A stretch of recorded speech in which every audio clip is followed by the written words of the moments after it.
All right, today I'm excited to welcome Derek Hales to the show. Derek, thanks for joining me. How's it going today? I'm doing well. Thank you so much for having me.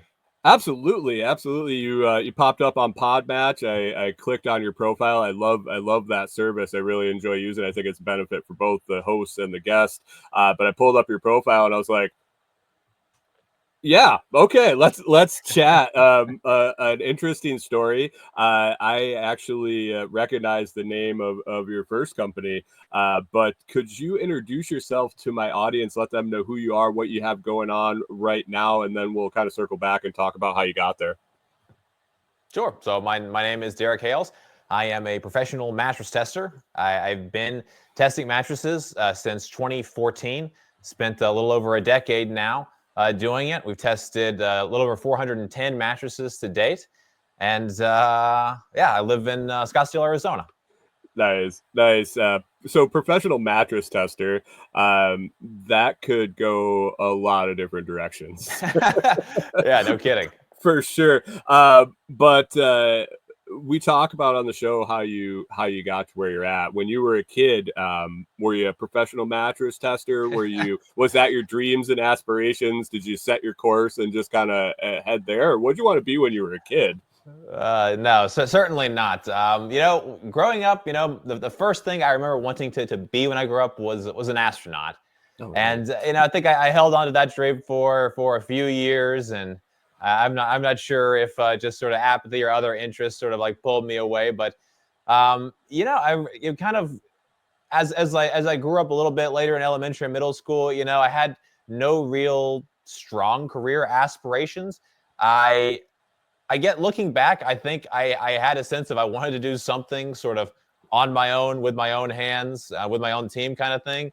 I was always looking for little side hustles as a kid, ways to make money, raking leaves or picking up pine cones or doing extra cleaning for my parents, anything to make a little bit of extra scratch to buy whatever was of Right. interest at the time.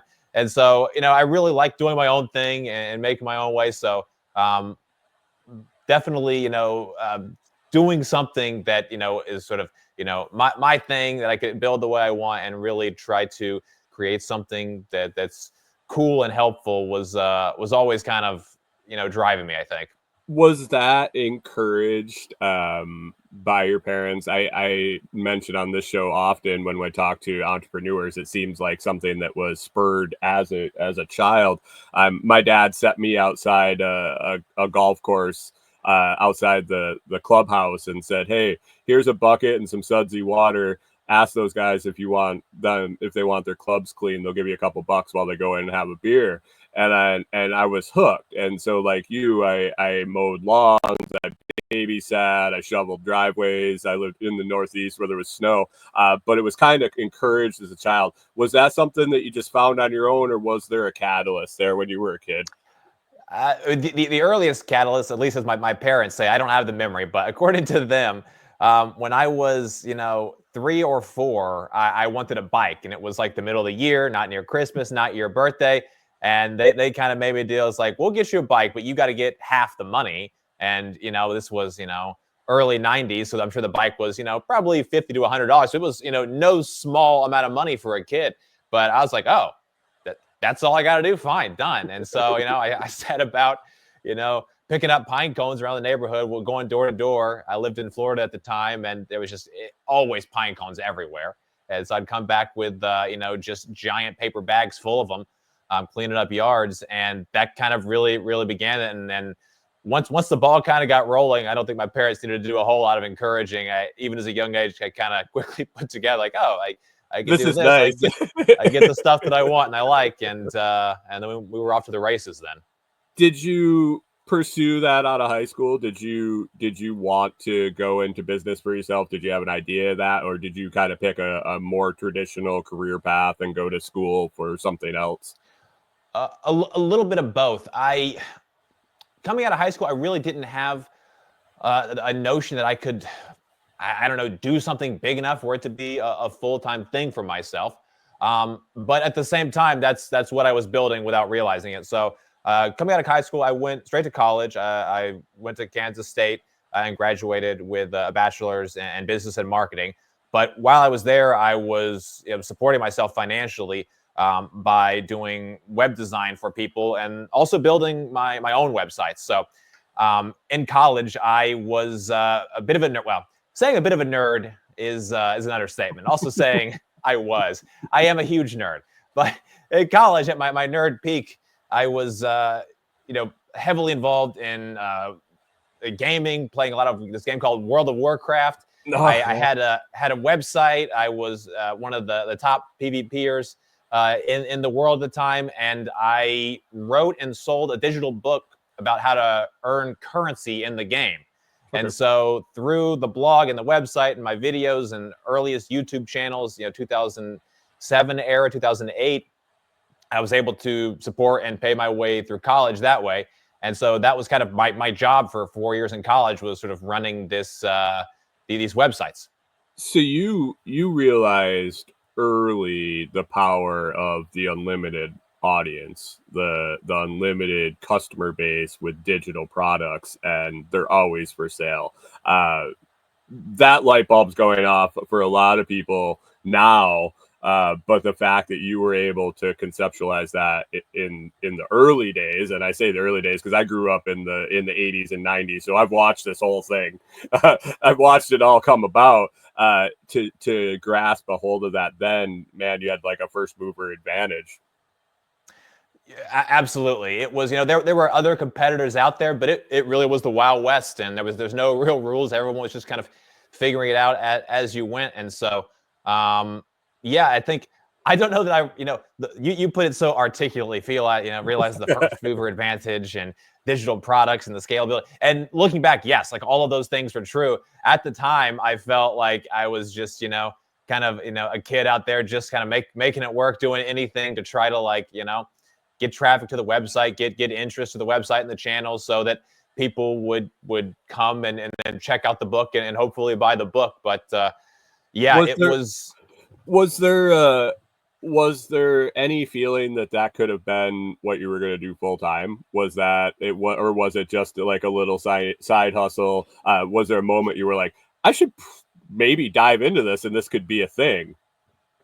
Yeah, there should have been. The light should have kicked off for me. At the peak, the site was making around $60K a year, which was no small sum for, a 20, 21-year-old in college. More than enough to, pay my bills and then some. It's sort of, as I was exiting college, it was naturally kind of climbing down as the sort of, the game itself. The problem with sort of, connecting yourself and your whole business like a single game is it sort of ebbs and flows. So the game ebbs and flows, and the game was, on a downward trend at the time, and my interest was kind of, waning as well. So coming out of college, it was clear I wasn't going to do that as sort of a business, and I didn't have kind of the next idea. So instead, I, kind of entered the normal sort of corporate America and did 4 years working for a big marketing agency post school. Are the websites still around? No, though they're unfortunately down. You can look it up on the Wayback Machine if you want to see. So my earliest worst web design, it's Zug Gaming, ZAGGAMING.com. It's every once in a while I pop back in just to see how far we've come. There was a podcaster that I listened to. I still listen to now then. That started out with some websites doing affiliate sales and stuff, and he's like, they're still up there. They make me like 10 cents a month, but I just leave them there as a memory of where I used to be. So yeah, it's fun to go look back, and even in the world of mattresses, I look at the very first mattress website I built. It's just like, my goodness, this was bad.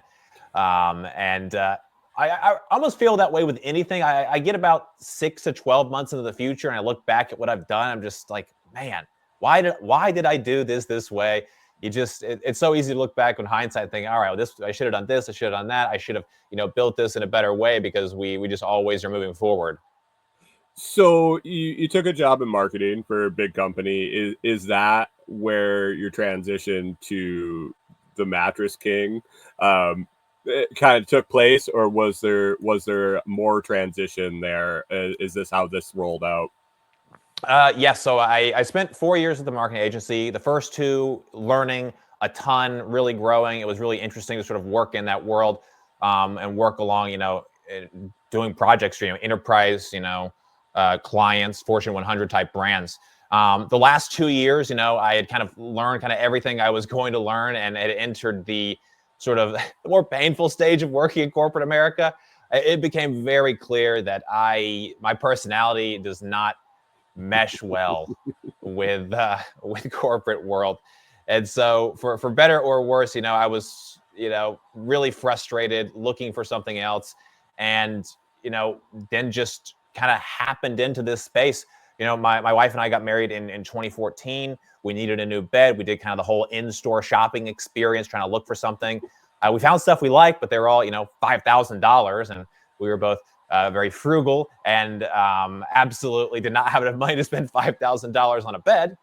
Well, that's So because they make their money off that payment plan that they're, oh well, you can sleep soundly for $48.99 a month. I know it's obscene. So we took a chance on the new kind of online mattresses that were just getting started, kind of in 2014. We ordered one, wasn't a great fit, returned it, ordered another one. It was a little bit better. And so I had kind of ended this sort of shopping experience, having personally tested 2 mattresses and had done a bunch of research and went in the store and tried all those beds. And so I kind of just took everything that I had learned in this sort of shopping process, did some reviews, did some comparisons, put my kind of shopping and research notes up onto a website. And it just blew up faster than I've ever had any website really, start to get going. People kept asking me for more reviews, for more tests. So we kept testing, kept reviewing, and fast forward, a little over a decade later, we've now tested 410 different mattresses.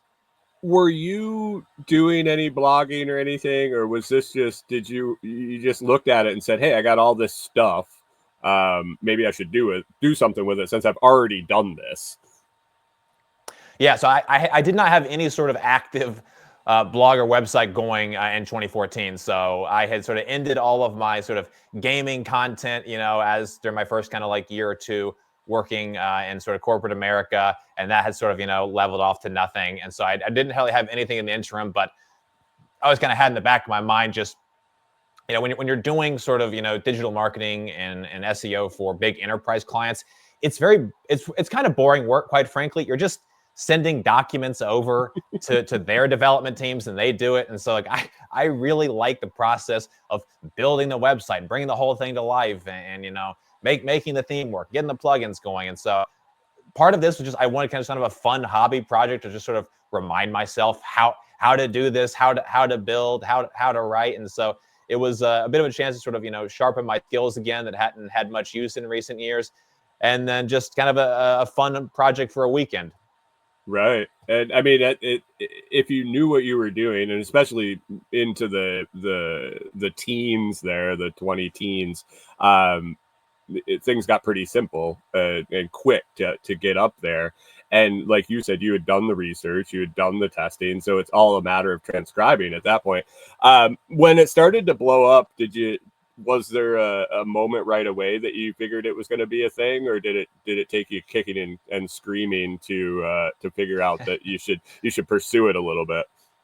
No, there was definitely a moment. We in the earliest days, the sort of the way we were monetizing the site was just through the referral programs that the brands had. So you would send them a sale, and then they would send you literally a reward back. And like the programs were very kind of in their infancy, to the degree there was no like dashboard. I would just get emails that began at midnight saying, oh, you had a sale. So everything that came through that day, like the emails would start at midnight and they'd go for a few minutes until it would say, oh, you had 2, 3 or whatever sales.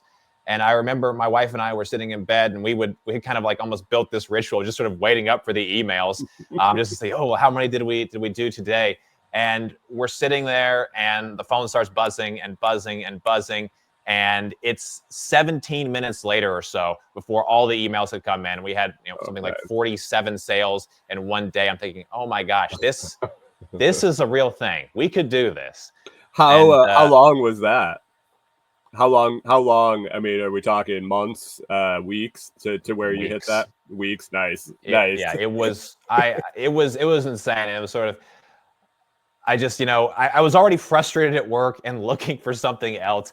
And when this started to get the ball rolling, we were, probably not even 2 months post launch that it had already replaced my sort of full-time income. And I'm thinking, all right, let's take a chance on this. So I think I did give it another 2 months just to make sure, Right. before I made the leap. But by the time we made the leap, it's like, this is as good as any sort of small business is going to get as far as viability. We fortunately had a good amount of money saved up already, and we were just I was ready to take the risk. And I kind of said, you know what, worst case scenario, I'm going to do this for a year. If I try and fail, I'll go back to the marketing world. But I've at least got to try. If I don't give this a chance, I'm going to regret it forever. What was the name of that site? That site was Sleepopolis. Sleepopolis-mattress-reviews.com for all of the lore masters out there. So you can. I actually, when I was reading through your profile, I saw that name, and my wife and I used your site when we were looking for our first mail order mattress. We actually read a bunch of your reviews, and that name just stuck in my head. And I was excited when I saw that. I was like, yeah, I was one of those. That's awesome. That's so cool. Such a small world, Oh, for sure. Well, and such a big site. I mean, it was such it was an emerging industry with that mail order mattress, and also with the let's Google everything. And it was, I think you hit that perfect. Here we go, and away it went. So, at this point, are you actively? Did you just put up your research for your mattresses that you had researched and tested out, the one you returned, the one you kept? Was there active new research going on at this point, or were you making plans to do that? How did that progress? It really just sort of naturally unfolded. We got the first two up. Some of the other notes and comparisons, they were immediately ranking well. We were getting a lot of traffic and a lot of interest. And sort of 24 in sort of mid 2014, there were really only sort of like two major sort of online mattress brands. By the end of 2014, there were about four, and by 2015, there were around 50. But even before 2014 was over, we had some of these new brands reaching out to us, wanting to send us their product and for tests and reviews. And I was like, sure, I'd be happy to give it a try. So we kept getting requests. We kept saying yes, and we pretty quickly, we're testing sort of like one mattress a week, where my wife and I would just sleep on a new mattress. I would, put down our notes and our experiences and write the review, get the video up, and then be ready to move on to the next one. And so it really just sort of naturally unfolded for us. That's fantastic. And you basically, you're not taking any extra time to do this. You're just sleeping. I mean, other than the fact that some nights you might get a really crappy night's sleep, it's something that you have to do anyway. Are you a big fan of sleeping? Like, when I was a kid, I loved sleeping in and all that stuff. And I still, I'm a big fan of a nap and things. Is that something that you like? Or are you like super high energy and you barely sleep at all? No, I enjoy sleep. I need a pretty solid 8 hours, 8.5 hours. Otherwise, I feel pretty terrible. So it was definitely a natural, connection between myself and the world of sleep. I mean, you'd hate to have to force yourself to do something like that. Yeah, absolutely. Now, my kids do a good job of preventing as much sleep as possible, which makes me want it all the more. But Right. Right. So you started accepting mattresses to test out. You're still building the same website. How does this transition into a new company? What was that catalyst that propelled you into doing something more? So we started Nap Lab in 2014, and excuse me, we started Sleepopolis in 2014 and sold in 2017. So got out of the industry for a few years, did some other stuff, and then in 2021 we were able to get back into the world of mattresses, and so we started Nap Lab then. Oh, okay. So did you have an exit plan with your first site when you had it, or is it just somebody made an offer and it was right? Or Yeah, no formal exit plan. There is, for those who are interested, there's been a ton written about the lawsuit between myself and Casper Sleep in 2016 and 2017. I really can't get into it or talk about it, but Casper sued me Google in it. 2016. We sold the site in 2017, and there's a ton written about that saga if you're interested. Okay, all right, I gotcha. So you exited and then came back around to the same industry. Is that because you fell in love with it? Is it just something that turned into your passion? Because it's not. It didn't sound like it was you were pursuing it, but it seems like you might have fell in love with it. Absolutely. And I certainly had no aspirations to get into the world of sleeper mattresses, but sort of once I was in it, it was really hard to ever let go of it because it's something where it's, working in the marketing agency, I've increasingly felt like my efforts were going to companies I didn't want them to go to. And I remember reading a really long article about an ad designer who had spent 30 years in the industry, and he had all these like huge campaigns, but it was all cigarettes and booze and some of these things. And there's for those who enjoy it, I get it, but he felt like he had really wasted his career and talents. And was just sort of sad at the end of his career. And I, even 4 years in, I was starting to see that one of my first projects was you know doing the search engine optimization for a foreclosure website for a major bank. It was just like, we did a good job, but it's real soul crushing work. And so Right. being able to do something that like I enjoy and pays the bills and is something that I feel good about putting into the world, being able to help find people, mattresses that are higher performance and higher quality and they last longer and they meet their needs and their budget. It makes me feel good about, what I'm doing, what I'm spending my life on. So I absolutely wanted to, after selling Sleepopolis, wanted to and planned on getting back into it as soon as our sort of non-compete was up, and we did just that in 2021. So let's talk about Nap Lab and what it is. We're kind of coming close to time here, and I like to give folks a chance to talk about what they have going on. Um, let's talk about Nap Lab and what it is and what people can expect from it. So NapLab is my website where we test and review mattresses. We have a battery of objective and data-driven tests. Every mattress gets the same tests, the same photos, the same videos, the same clips. So it's really easy to compare and analyze the data. Whereas my initial mattress reviews with Sleepopolis were more subjective. These are very objective, very data-driven. Everything is as quantifiable as possible. And I built it that way so that we can better understand and compare mattresses along numbers, really. And so every test tries to incorporate some type of objective measure where we say we have a thermal camera for cooling tests, we have an accelerometer for motion transfer, we do high-speed videography to measure response time speeds for foam recovery rates. And each of our tests is structured that way, again, so we can get to that objective data. Ultimately, we are all about trying to present the best reviews, comparisons, and best of lists we can, based on and informed by this data. It's a far jump from testing them in the back room of your house in 2014. It sounds I was kind of a R&D guy and at a startup, and man, the keeping things consistent, and even the people viewing the data, even if they don't understand it, it plays so well because it's not like apples to oranges. Absolutely. And we try to make the data as simple and digestible as you can.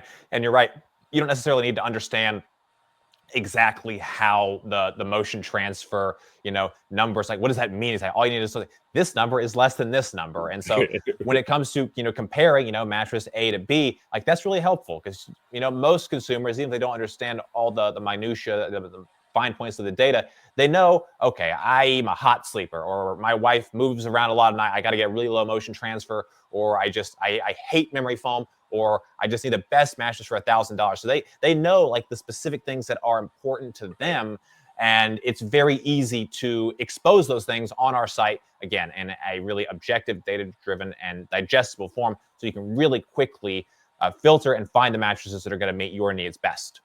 Awesome. So if people are looking to pick up a mattress, both in store, I mean, I assume you do in-store brands and online brands, they should head to naplab.com, I suppose, is naplab.com. Yep, that's it. And you're correct. We do both in-store and online brands. You can find both those there. If it's a popular mattress sold in the US, we try to review it. Our website is naplab.com, Naplab. There we have our reviews, comparisons, best of list. You can also find our Mattress Finder quiz, answer a few quick questions about your needs, preferences, and budget. That goes straight to me, and I'll send you back a personalized recommendation in about 24 hours. Awesome, Derek. I appreciate you coming. I'll get your links down there and in the episode description. I appreciate you coming, and hopefully we talk to you soon. Hey, well, thank you so much for the invite. It was an absolute pleasure.